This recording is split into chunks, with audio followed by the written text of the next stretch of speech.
Mimi, see, I've told you I'm running an NGO, Action for Children Development Center. We have also those cases. But mimi ukikuja kuja kwangu, you want maintenance. The first question I always ask, are you doing this for the kid or for yourself? You see? Like practically when me, I even me went to court, but before I went to court, I decided, as in, it was justified because I had tried every channel. Ile unaita mtu, mnaongea, mnasema mtafanya hivi, you know, and court also views those things. So I can tell you for a fact, me when I went to court, I got the best that court could ever give. I got the best of it. You know, we have this group of women, and I always talk about them a lot. They are bad women. This is a situation, and I will give you 2 examples. Wewe unajua unazana bwana ya mtu, you end up having a child. You see? Maybe this man is rich, but you expect this man to leave his family akuje kwako, which is impossible. And you knew very well. Why were you getting fine? Mbona ulikuwa unashika mimba ya nini? You see, because sincerely, let us just be honest. For a woman to get pregnant and hold your baby 9 months, it is an agreement and it is a decision involved. So this is a situation, unataka huyo mtu afanye nini? Aache bibi yake huko, akuje kwako. I don't know, in that situation, that woman, the wife came. Na akasema, basi sawa. The problem is the kid. Why don't you just also, then give me the kid abaki under my custody, I get the best, tutampeleka shule, wewe uta contribute at a thing. Then during holidays, mtoto atakuwa anakuja kukutembelea. The woman refused. So hiyo si interest ya the child, ni interest yake. You see, and you know mimi, I know how to differentiate those things. Hiyo ni mtu atataka tu interest, anafikiria akienda kotini atapata pesa. Now let me tell you for a fact in front of this camera that is not the case. If you're going to court will look at things. First of all, the 5 basic needs of a child is food, shelter, education, health, and clothing. These things are supposed to be divided into 2, mpate equal shares. Also depending with the work you are doing. So kama wewe hauna uwezo, court will really favor you, okay? But it does not mean that court will not give you a responsibility either. So if you are the primary custody ni mtu anaishi na mtoto. If you're the primary custody, you have to cater for shelter. That is a mandatory thing. Then you have to choose another thing you can also provide for. Kama ni clothing, it's fine. Then hizi zingine, because school fees is the toughest. School related expense is the toughest. Medical and medical related expense is the toughest. Sindio?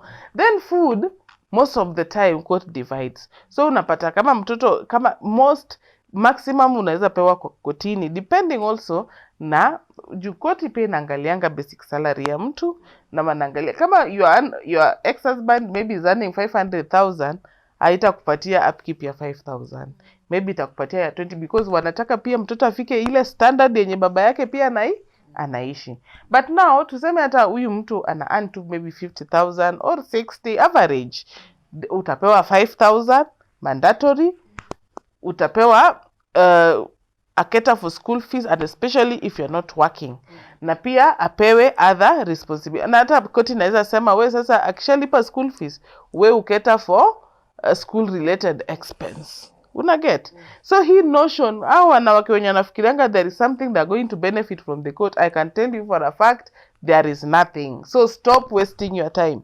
If you're going to court, go to court with vivid reasons that ukweli una tu uwezo ya kusaidia huyu mtoto at that moment. Na pia ukikuwa na uwezo, I always tell myself, saizi hata tuseme watoto wameenda kuishi na baba yao, what is stopping me from supporting my kids from wherever I am? Nothing, because those are my kids. Hata niende tu nikuwe married elsewhere, waseme sawa wanataka kukaa na baba yao, but the fact is those are my kids. They are also my responsibility, and it is my responsibility to take care of them. Unaona? That is the first example I'm giving you. The second example, this is a single mom. Amezaa mtoto wa kwanza, ako na baba yake. Mtoto wa pili, ako na baba yake. Mtoto wa tatu, ako na baba yake. Huyu ni mtoto wa 4, ako nao na huyu jamaa. Sasa wakakosana. The woman came to me ati anataka huyu baba ati asikuje kuona watoto. Nikamwambia hapana, the court does not allow, it doesn't allow that. Hata kama mtu ni deadbeat father, the moment that man takes you to court, unakatanga kuprovide mtoto, you are in trouble because court does not allow that. So nikamwambia wewe unataka aje? The man anasema vizuri sana, yeye anataka kuwa fully involved in the life of his child. Unasikia? Mama naye anasema, ati kama unakuja kuona huyo wako, lazima uone hao wangu. As who? Au si wangu. Exactly, au si wangu. So this child anamnyima rights zake because ana feel ati huyu analetewanga vitu, sijui ameletewa nini, au watatu wengine wakiona. I mean, surely, and that is the example I was giving. Mistake ya kwanza, mistake ya pili, mistake ya tatu, ya 4 si mistake. So you should be just adjusting. Kama ushajua hivyo, we allow tu huyo mtoto wako aende kwa baba yake vile anataka kuenda. Prepare your children psychologically. You know, this shit happens and now this is the situation. I am your father, I am your mother. But you cannot deny the other parent the right of seeing his child because of your own selfish reasons. So there are bad women who practically, sijui ni waite narcissist, they are female narcissist actually, wenye wana enjoy tu kama watu wana fight, wanatumia watoto, mara achukue mtoto aende afiche pahali. And let me tell you, I was in a court of law recently. This woman alikosana tu na bwana yake vile tu watu wanaweza kosana. Akakasirika, akamua, let me carry my children. Akabeba watoto akaenda nao Nakuru. Akaenda akapanga nyumba, akachange shule. You want to show that money? You have money, you can't these things. So akafanya hizo vitu. Jamaa alikasirika, akaenda kotini. Tena koti kiona tu matter of education, mtoto ametolewa shule. Hiyo unajua ni under certificate of agency mara moja. Watu wakaenda kotini. Bibi akasema yake, alinifanyia, akanifanyia, watoto nishawatoa, nishawapeleka shule. Okay, sawa, jaji akasikia. Baba naye akasema yeye anataka watoto wake warudi shule yenye walikuwa, kwanza wametolewa in the middle of the time, which court listens. Vile ruling ilitoka, she was ordered to remove those children from the school alikuwa amewapeleka, warudishe hapa Nairobi. Na tena akaambiwa, bibi, rudi kwa hiyo nyumba yako yenye ulikuwa. Bwana ndo acha atoke. Kama yeye anataka kutoka, atoke, akuache hapo ule watoto. So these things are not as simple as people really perceive them to be. They are not simple.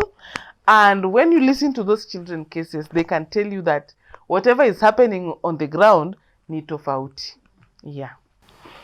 Wow. I don't even know what to say. That was a lesson, yeah? So, let's talk about, there's something that I was thinking when you're saying about this baby daddy and baby mama issues. There was this thing that's going on online. Let's say about deadbeat dad. Do men actually like children? Or do they like the children because they like the mom? And now, number 2, this guy called Steve, we were massage. Went to Obi TV show. Yes. And said that he hates kids. And women are dragging him down. They're generally, not only men, they're even women who don't.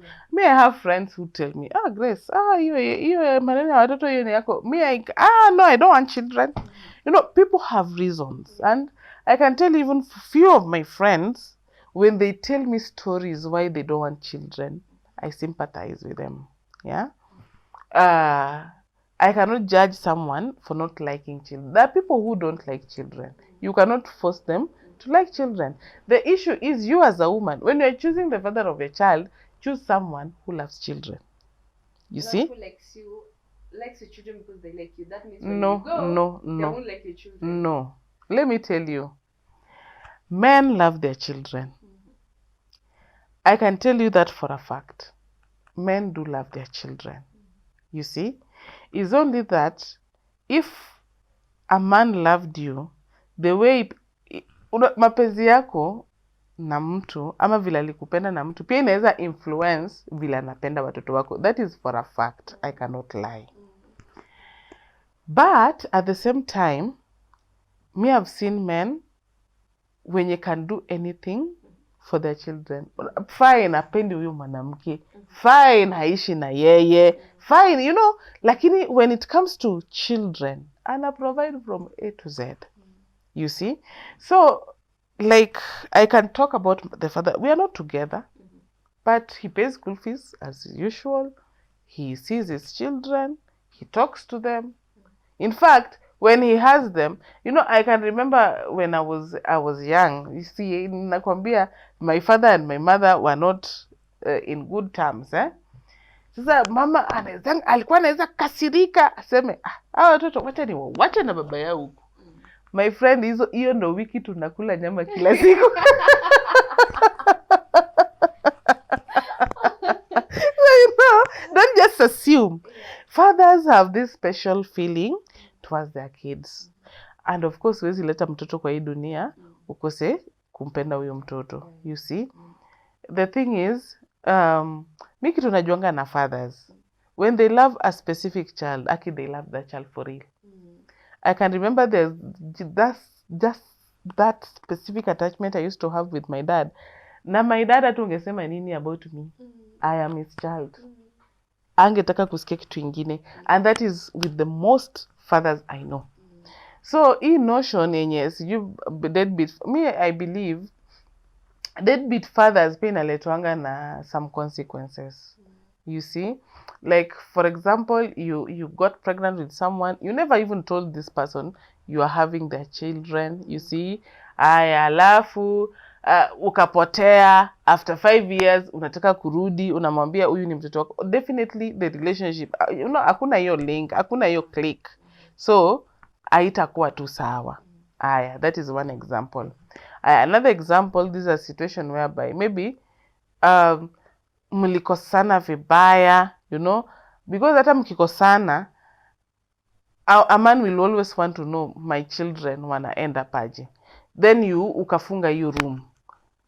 Aende pia yeye. I don't know, there's this scenario I saw in the village where I come from. The man alikuwa ameoa. Then the mother, I think walikosana na mama akatoka na mtoto. So the father came on demanding for the child. The mother refused to give out the child. Akaishi tu na watoto. Unajua sasa huyu naye baba sasa akaendelea, akapata bibi mwingine, wakazaa watoto, anasomesha watoto washakuwa wakubwa, watoto washasoma. Huyu mama naye alichukua mtoto hata shule peke yake ya kupeleka mtoto. So mtoto anarudi kwao kama mtoto ako 21 years. Hajawahi soma hata kuandika jina ajui. Now the father akamwambia sasa mimi I cannot help you. I cannot even allow you use my name. Right now hata ukikuja. Mama yako alikukatalia. So inamaanisha huyu ni mtu alitoa roho. Yaani alitoa roho yake kwa yule mtoto kabisa. Are you getting my point? Yeah. So wanaona hizi vitu zingine, women also contribute to some kind of things. And that's why I advocate to each and every woman. If you are, because hata huyu mwanamume apotee for how long, itafika tu siku atarudi. So long as anajua uko na mtoto wake, atarudi, imagine, he will come back. But when he comes back, or when a man wants to be involved in his child's life, please let him. Yeah. Women najua wana stop. Wa provide, anaona mtoto wa nini? Why are you making decisions for that child? Leave alone that child. Itafika time yeye ata make decisions. Asema huyu daddy kitu ametufanyia na mom. Mimi sitaki maneno yake. Let the child decide, not you. Yeah. So watu waache kudrag Steve akisema hataki watoto.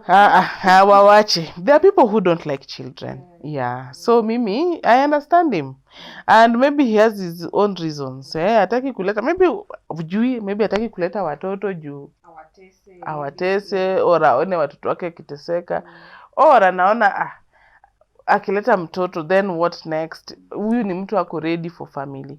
So you as a woman, when you angalia the person you want to carry his child, it is very important. Heri hata mtu asikupende lakini apende mtoto wake. That's it. Now let's talk about, you say you're an advocate for kids. Let's talk about your organization and what it is, what you guys do there. Yeah, thank you. I like that topic so much. So like I've said, I have this passion for children. So we came up with organization called Action for Children Development Center. I'm also a co-founder of PRIHA Initiative. PRIHA Initiative is not officially registered, but it's just basically something to do with children hygiene. I go to school, I even wash their toilets sometimes. I just show them that you should be using this disinfectant so that you don't get infections. And this came up with when I realized there are kids who can hold urine like for a day because wanaogopa kwenda choo ni chafu. Na ukweli ukienda hizo choo, and especially the public schools, they are very dirty. You see? So that is PRIHA Initiative. I'm the co-founder. So Action for Children, basically, we teach schools. We go to schools, we teach teachers on gender equality. We also teach them on children rights. You see, so that they can be able to handle those children in a certain manner. Okay? We also in partnership with Watoto Watch Network, who are advocating for online children safety. And if you're keen enough, you've seen on so many occasions where children are being abused online, and even with their parents. So Watoto, we are in partnership. We go to those schools, we teach children about rights, digital rights, you see, and also online safety. In fact, we even had TikTok engagement, and basically we were just seeing how TikTok really protects children against online violence, you see. So that is basically what we do. I'm also a marketer. I market for Zara Science Systems Limited. We deal with signages.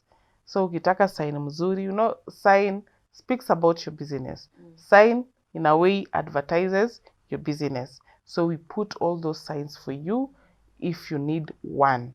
So I'm a marketer and also a project officer and a children rights advocate. Teachings on children, I teach them mostly online. Yes, I have a YouTube channel at Olwande Has Helped the Legend. I also have a TikTok channel where I just basically talk about children, talk about their rights at Olwande Has Helped the Legend 8. So basically that is what I do. Now that you mentioned that you usually go to schools and talk to kids and maybe empower them. This CBC, do you think it's working? Oh my God, that is a whole shit that it's unbelievable. It's not working, unfortunately. It's not. By profession, I'm a trained teacher of English and literature. So I even have friends. You know me, naonanga hiyo 17,000 was little money that cannot sustain me. And for 2 years, imagine, it's pathetic situation, but now, what do we do? But if you go to those schools, no learning is taking place. And the answer is simple. I'm a trained teacher of English and literature. So we have a situation where the government posts me in a school to teach music. How will I teach music? Yeah, so basically we have teachers who streamline. Unaenda to YouTube unasema music class for a beginner, and you project and you leave students to learn on their own. And music, you need to do, ra, mi, lo. You see, and there is no way you can give that knowledge to a child. You have nothing. You know nothing about it. You see, so there is a crisis. You find a teacher of English literature teaching integrated science, and arts people, we were pathetic in mathematics. I can tell that for a fact. You see, so this is a situation where somebody is telling you, teach mole concept for grade 7. Will you? I can't even. And mark you, the government is not offering training to those teachers.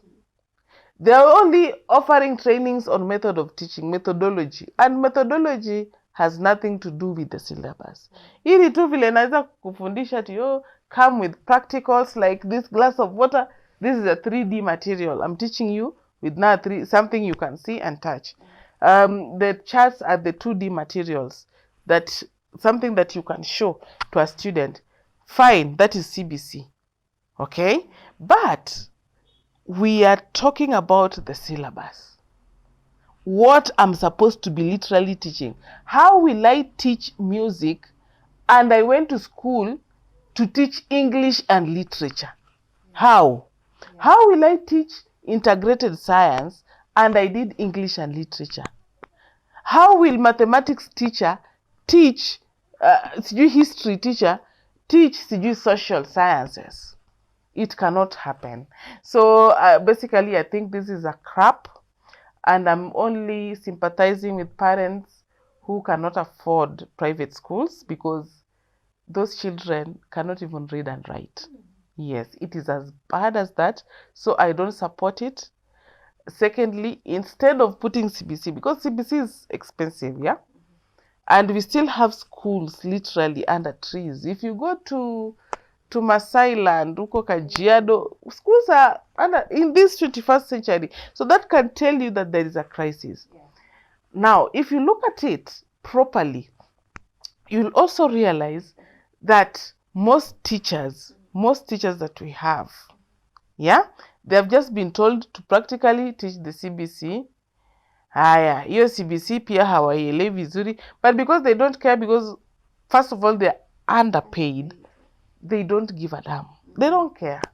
They will tell you literally, Grace, if this government does not care about its children, who am I to care? Who am I to care? So it's as bad as that. So mi nasema, instead of injecting a lot of money in the CBC system, watuweke kila shule ikuwe na professional counselor. I think that will work perfectly. Na warudishe tu ile system ya kitambo, because I prefer your system ya kitambo because it was teaching people to work more hard. Unajua ile ulikuwa unapewa all the subjects, you have to stress yourself to pass them zote. So ilikuwa inatupatia hiyo opportunity, na pia the gap, people could see the gap. People could see this can become engineers, these are teachers, these are doctors. CBC is mainly to teach children on their passion. Unapata kama mtoto ni a musician, I learn to music mpaka, lakini hatujafika hiyo kiwango. You know me what anawaambia, unajua hizi vitu za career, they are very delicate. And I remember there's a time I used to work for an organization, and because of myself, the way I know myself, napenda challenge, napenda niende pale nje nipate hii challenge mpaka najiuliza, wow, now how do I solve this situation? But I found myself in a job. In fact, that time I was working for British Army.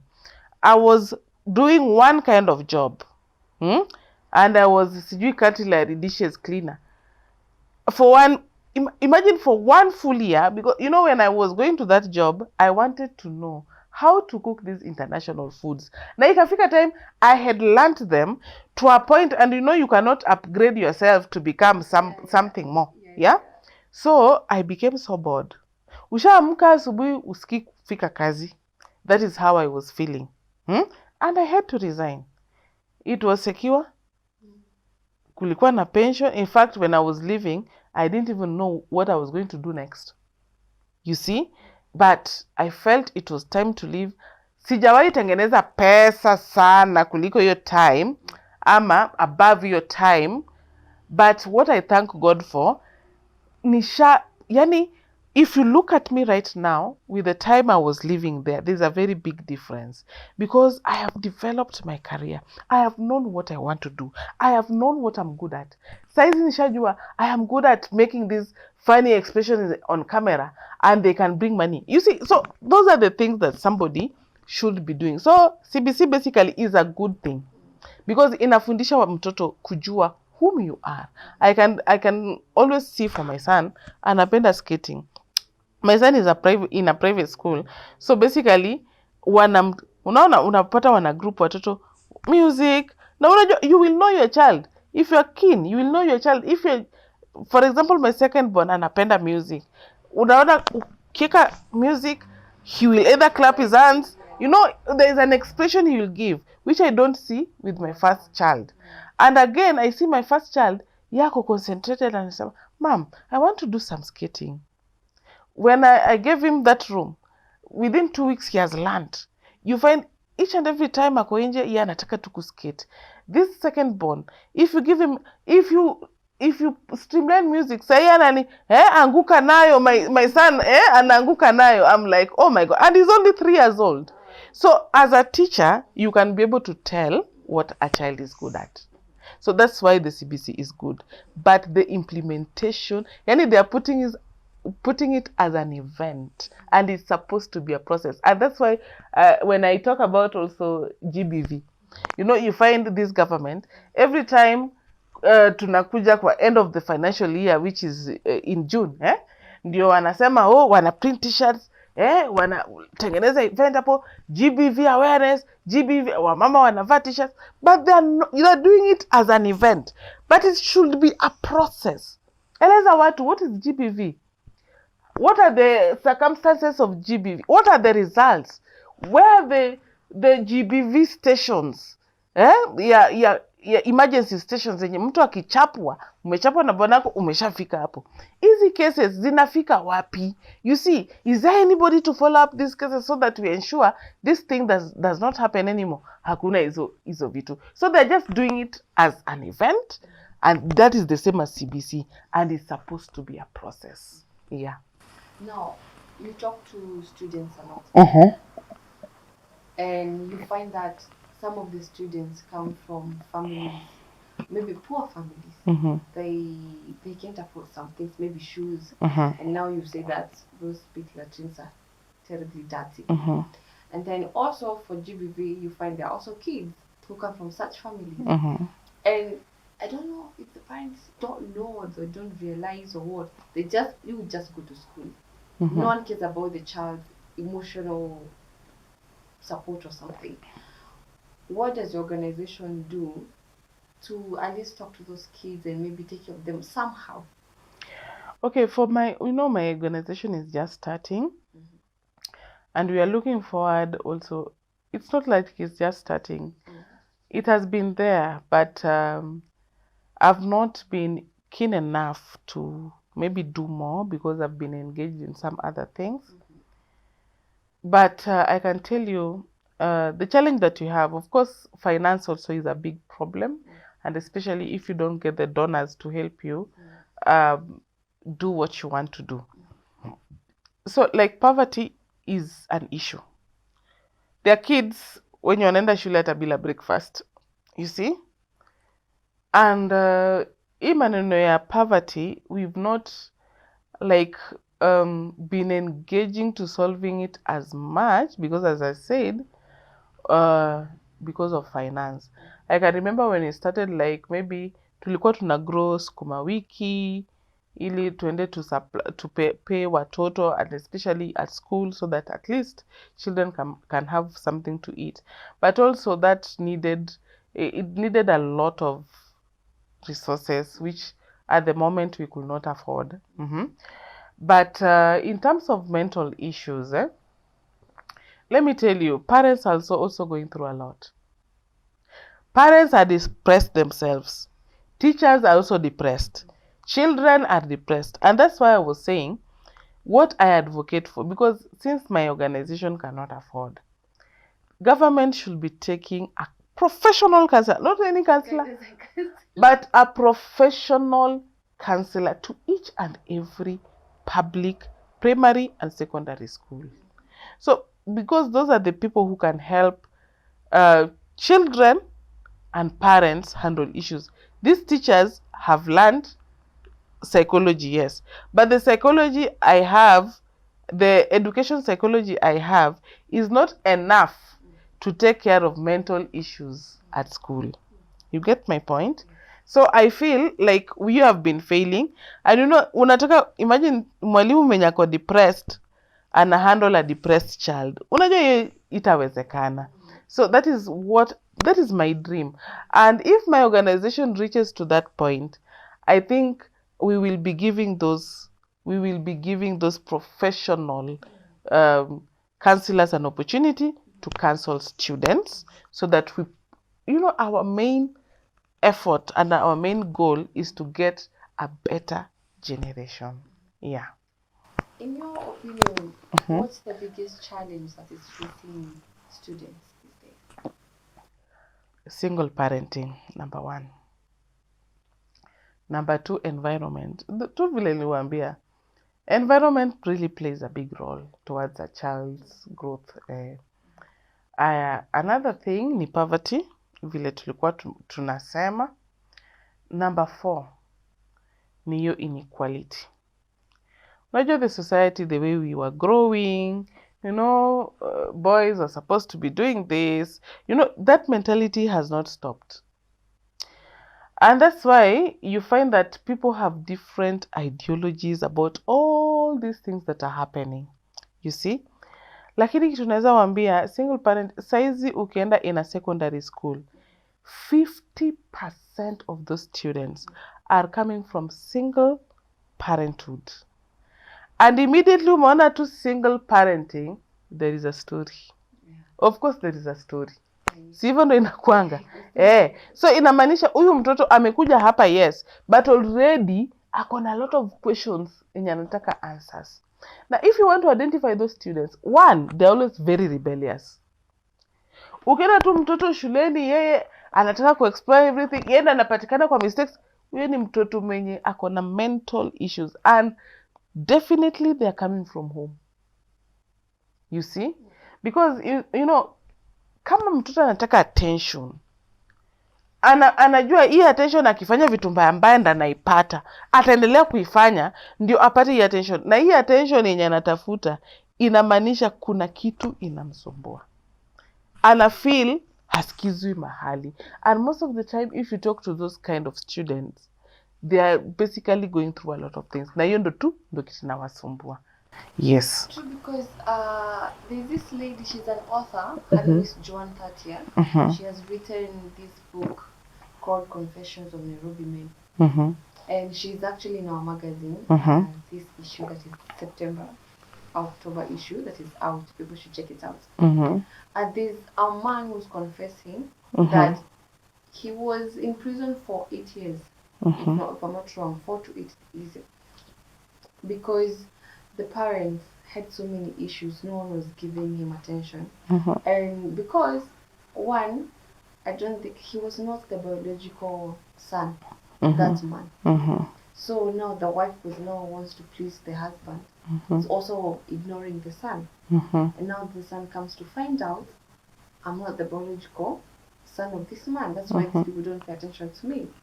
And he gets so rebellious and starts stealing, start joining funny groups out there. And then he was arrested with some knives with blood and guys killing people out there. And he was arrested, but he was a minor. So yeah, that's your point you're saying. Yes, it happens a lot. Let me tell you, Diana. You know me, I advise people based on my experience. Yeah. And when I talk to, you know, I can talk to a child, sija relate na huyo mtoto, na the response zenye atanipea nitakuwa nimemsoma kama kitabu.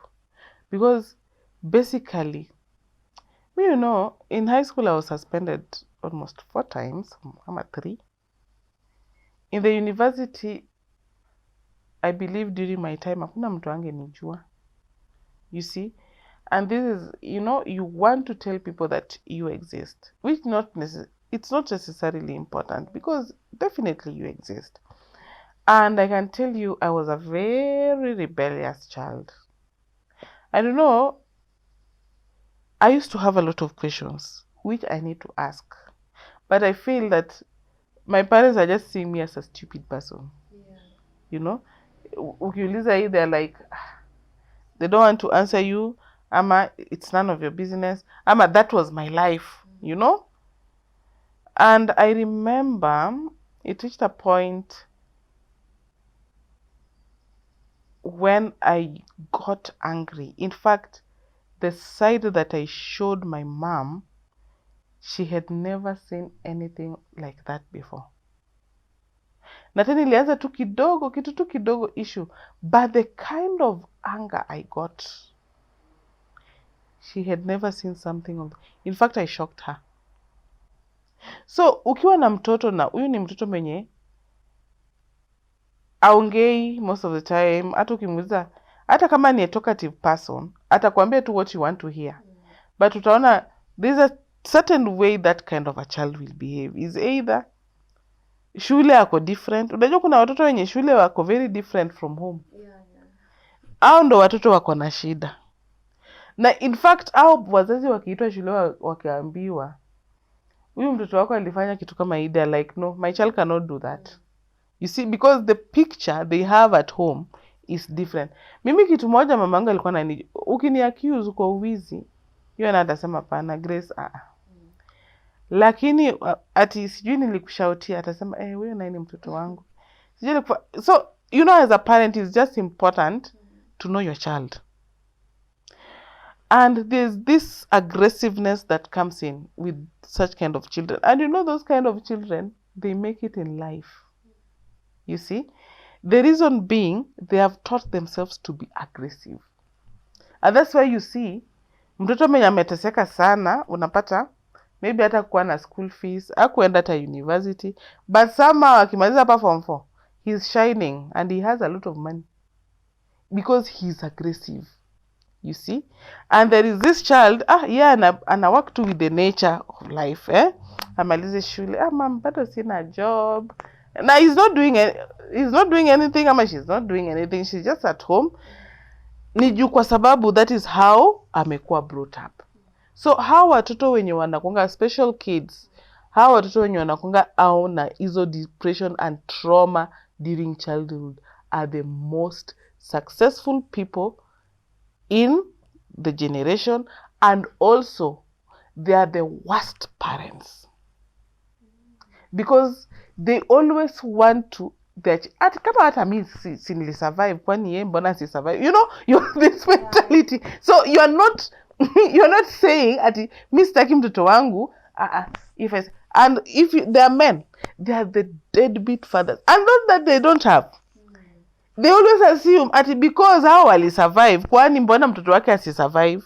You see that kind of mentality, but they are the most successful people. And then the most toxic. And toxic. Nataka tu ulali kukua kama yeye, which you cannot. People are different. So that is it. Wow. What advice would you give to parents as you are concluding? What advice would you give to parents? Mimi wanasema kitu kimoja. The advice I will give to parents. Children have young minds. Very young. But they're not stupid. So try and engage your child as much as possible, so that you may create an environment whereby you know your child. That is number 1. Number 2, for single parents, don't deny your child the right to know the father, to also let the child make the decisions, not to get involved with the father because of one reason or another, but you yourself don't make that decision for them. Number 3, parenting is not a punishment. It is just a blessing and a responsibility that God gave you. Embrace it, because your work as a parent will also be recognized by by God. You see? So it's just important to embrace your role as a parent. It is never a punishment, and love your children.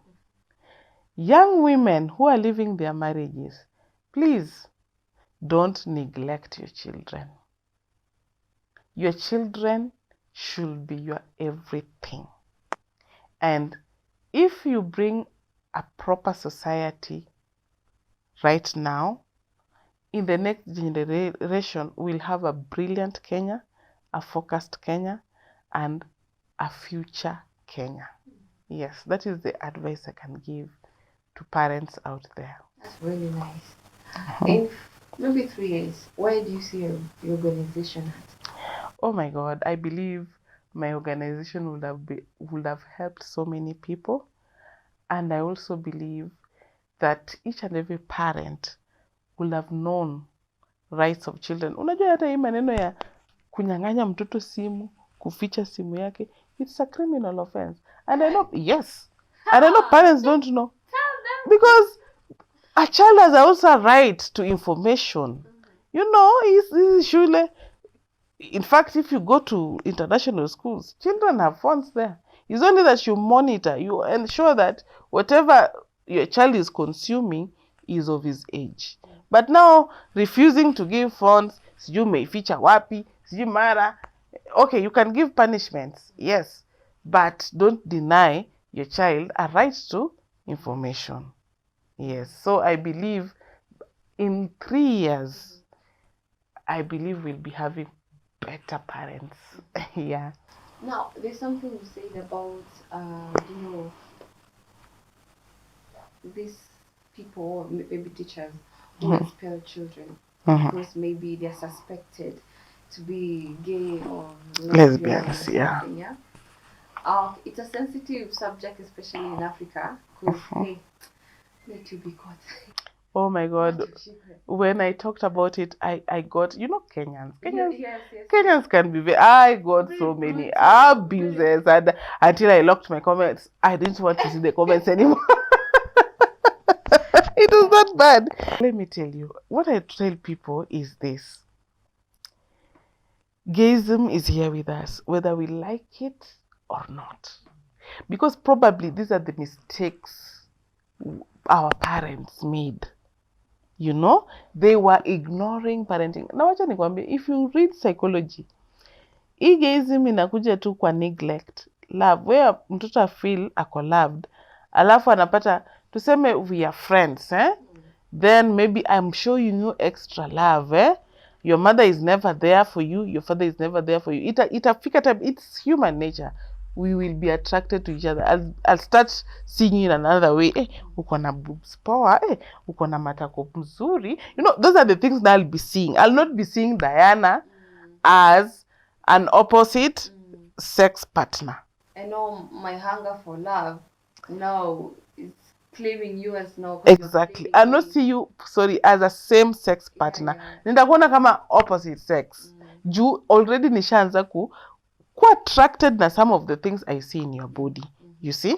So huwa nasema parents, instead of talking at children, backing at children, they should first find out, where did this problem began. You see? You're saying, let me see what this problem began. I was talking to a friend of mine, and they told me that if they found out that their child was gay or lesbian, they just kick them out, block them, like never step into my house again.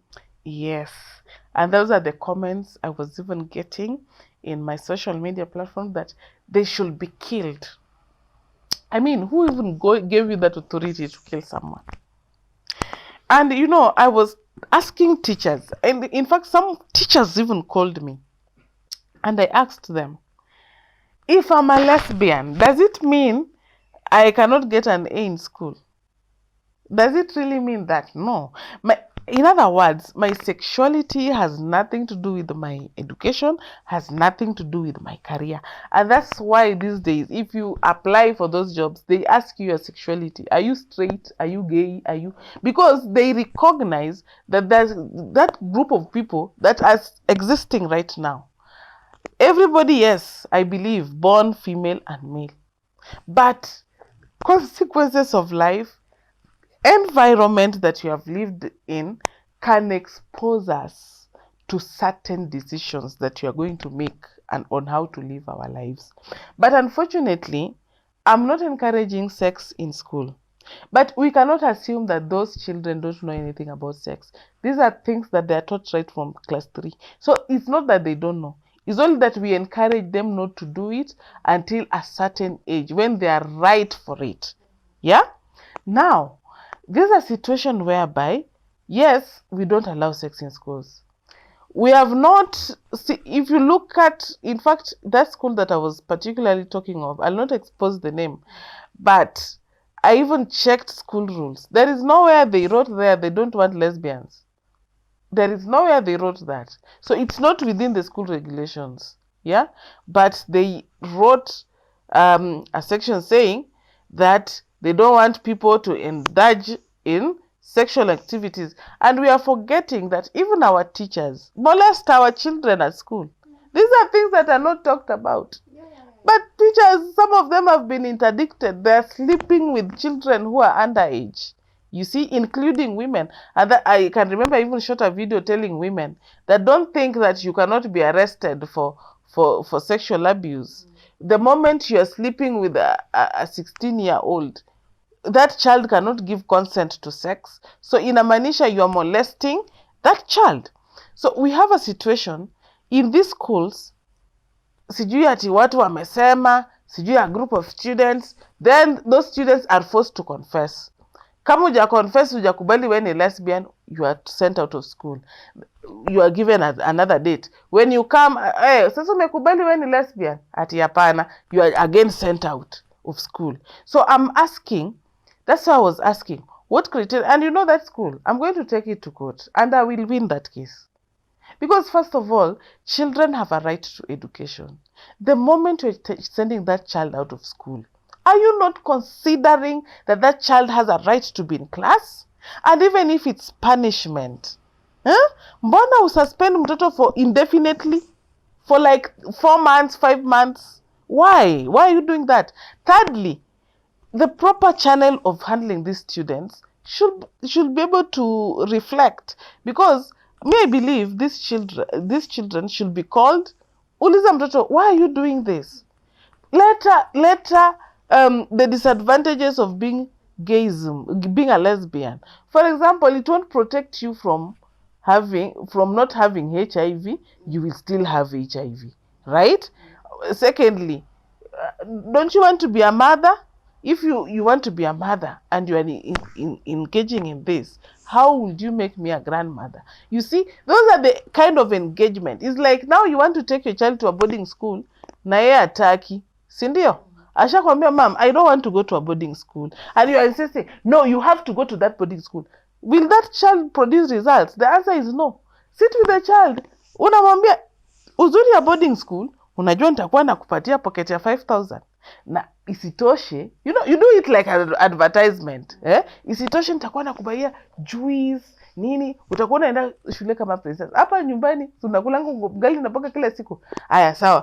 Ama bado mimi sipendi hiyo story. Mimi sitaki kwenda huko. Aya, fine. Mimi kitu nataka ufanye, enda kidogo, pima vile utaona. Kama ni mbaya, rudi day school. That in that scenario, you've engaged this child. You've not made decisions for this child. And right now, your authoritative parenting is not working.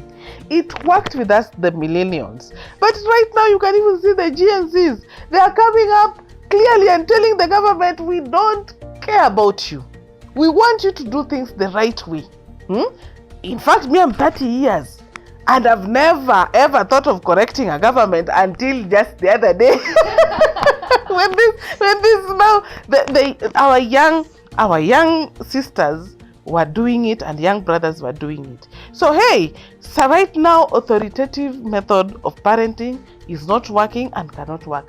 Let us try and implement democratic method of parenting, whereby everybody is engaged, everybody is talked to, and decisions are made.